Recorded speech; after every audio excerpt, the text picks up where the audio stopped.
Today's organization is leaner, faster, more dependent on teams who work across multiple networks to get things done.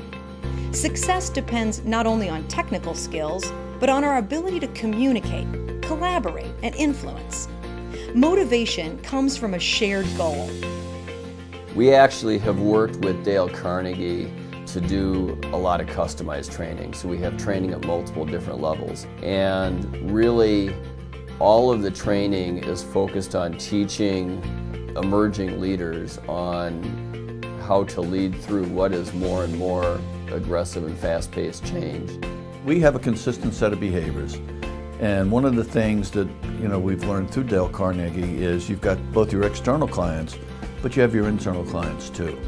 And you want to treat your people inside as consistently as you treat your clients and your customers outside.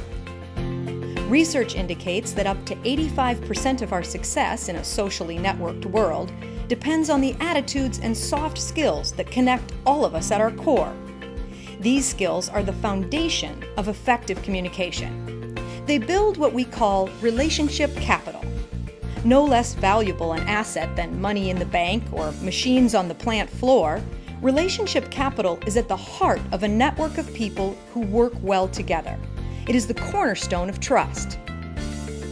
Dale Carnegie works with my team in building relationship capital with them and gaining their trust and being able to be effective in transferring skills and competencies onto my team. And I think it works also in the way that my team in turn works with our customers in building relationships and trust between us and our customers. I think is an effective way of selling and of handling an organization in general.